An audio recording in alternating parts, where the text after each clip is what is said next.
Yo, what is going on, guys? Today I'm going to be giving you guys a lot of search and destroy tips to help you increase your win percentages, your wins, your kills, your kill death ratio, everything to get better in search and destroy is going to be inside this video. I promise you guys aren't going to want to miss this. I hope you guys enjoyed today's video. If you do, please do smash that like button. On the screen right now is my credentials, the 2.92 KD in search and destroy, top 0% for overall kills, top 0% for win percentage, top 0% for overall wins as well.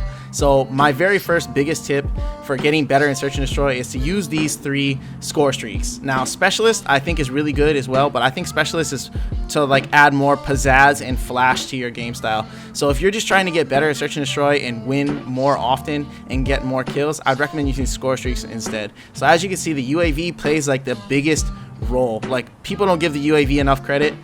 Every time I call in a UAV, it averages 4.75 assists. That doesn't even include if I get a kill off the UAV. With that alone, calling in a UAV alone, basically my team murks the entire enemy team. And this isn't like a small testing field either. I've used it 7,800 times, so you can tell, like, you know, this information is good. A UAV is absolutely huge. It pretty much wins you around. So UAVs are silent killers. The VTOL and the cruise missile, even though they don't get that many kills, the VTOL averages 2.21 kills per VTOL, and the cruise missile averages like a 73% likelihood to kill one person. Even though like those numbers are kind of low, it gives you basically a mini UAV on your map when you call those score streaks in. It gives you a ping on the map. So we know how important UAVs are, so you basically have like 2 more smaller mini UAVs in the VTOL and the cruise missile, and they're potentially lethal as well. So that is going to be the very first huge tip.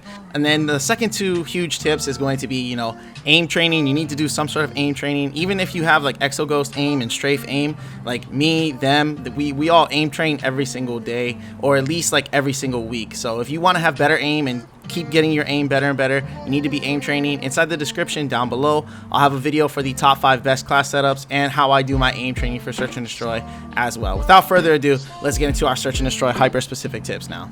Alright guys, so right now it's round 1. I spawned in a little bit late. Our very first tip is going to be pacing. Now on the very first round, I want you guys to know this in your head. People are cocky, people are arrogant, people do not respect your gun skill on the very first round. People will just full send it because, hey, they don't know if you're good or not. They might be able to just roll right over you. So those people will be cocky and arrogant, and they will rush you. So on the very first round, you can play like a very slow pace, especially if you spawn in late. You don't want to be moving up into the map while they already have map control and they're holding a lane on you. So our very first tip is going to be pacing. So this first round, what I'm going to do is basically I'm camping my ass off. I let them come to me. They have no respect for my gun skill. They have no respect for like me or whatever. They don't know I'm going to gun them all down, especially if they try to challenge me and I am already aiming down my sights.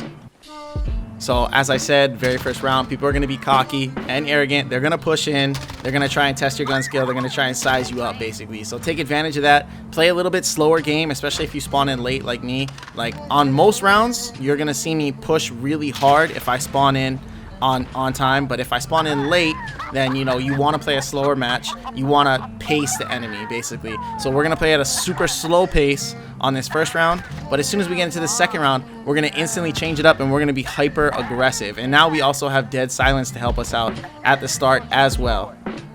Alright, so completely different look this round. Last round we camped our ass off. This round we're going to push up hard into the middle of the map and assert dominance. So basically no one is going to make it past the invisible line. If we're cutting the map in half right now, no one's going to make it past me.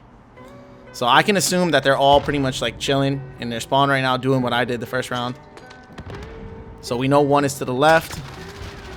That is another huge tip is, you know, like unexperienced players, they won't use their lethals and tacticals. They'll often like they'll just keep it in pocket, or they'll throw it too early with like no use to it at all.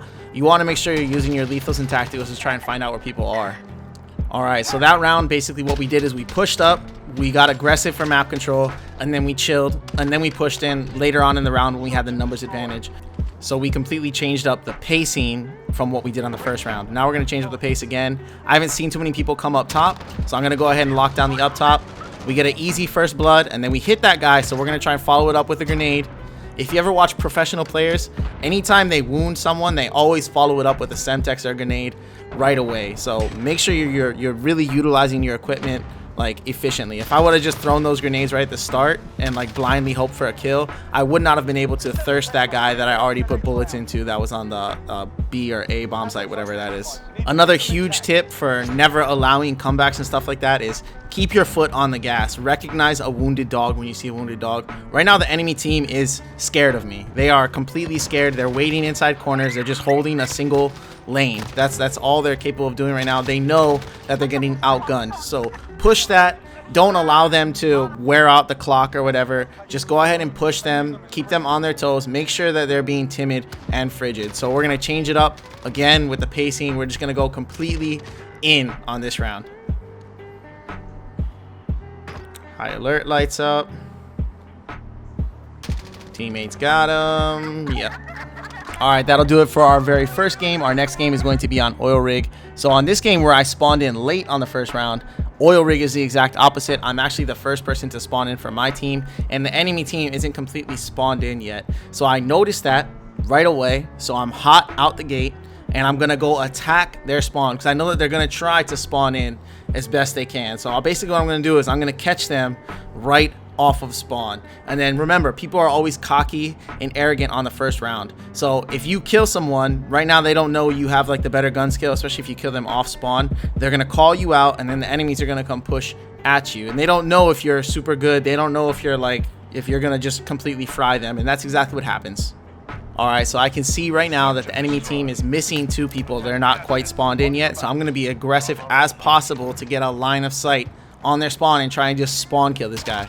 Boom, you guys can see that is exactly what happens. That's perfect. And then remember what I said on the first round, people are cocky, people are arrogant, so they're gonna call you out, and then they're gonna try and rush at you. They're just gonna assume on the very first round they have better gun skill than you. They don't know yet. They don't respect your gun skill yet. And right here is where they actually make a huge mistake. They have a huge numbers advantage. It's 3-on-1, and they got the bomb planted. If they realistically all just stayed by the bomb and waited for me to come to them, it would have been a very easy first round dub for them. But instead they pushed me, and this is a huge lesson in search and destroy. You want to be fighting your enemy 1v1 all the time and then just be better than one person. You never want to give the enemy one-on-ones. When you give the enemy one-on-ones, that is exactly what happens. They gave me one-on-ones, I took advantage of it, I slayed them out. All right, so now we're going to change up the pacing. Last round, we pretty much just camped inside that little middle staircase area. This time, we are going to push up the ramp as hard as possible. We're using dead silence and double time and a stim shot to refresh our tactical sprint right away. So we're getting here as quickly and as fast as possible. So we got 2 down. Now we got 3 down. So pretty much the enemy is like already screwed at this point, if we're being like completely honest. We want to always pay attention to what the enemy is doing. So basically 2 rounds in a row, these guys have gone B, and they've been getting out of spawn extremely late. So I'm going to be aware that people are probably going to be in spawn next round, and some of them are probably going to go to B again. So with all that information, I'm going to go ahead and push up into this middle staircase again, try and take out the spawn stragglers. Got a nice little AFK right there, a person pretending to be AFK. Other small tips that I didn't get to showcase in this specific footage is, if say you're on backlot and someone's using an M4, then there's a high likelihood that if they're on defense, they're gonna go to top 10 at one point or another. If the whole team is using MP5s, the vast majority of the time they're all gonna be rushing through middle, or they're all gonna be rushing to a certain location, most likely like top A or bottom A. Just as an example on backlot, you need to pay attention to what weapons your enemies are using and what rush routes might make the most sense and give them the best advantage, and then you can counter their rush route from there. So right now you guys are seeing my rush route in action. I have restock, Cali sticks, double time, and I also have specialists. With specialists on, you move 10% faster. So I got here pretty much as fast as humanly possible, and you can tell the enemy team was just not ready for me to be right there. That's the difference of like 1 to 2 seconds. That's why Cali sticks are super important, guys. If you do not have the Cali sticks unlocked yet, and you want to get serious about search and destroy and you want to get better, I highly recommend that you do put in the work. Shoot the Ship is available right now. Get Cali sticks, it moves faster than a knife. I hope you guys enjoyed the video today. GG's, guys. I think I changed brown, cause when the bitches hear this, they're gonna be like, wow. Smoking gas, living fast, wearing velvet. Looks like a 4-5 to the pelvis. Plenty money going around, I'm not selfish. And the ladies love me, Elvis. Smoking gas.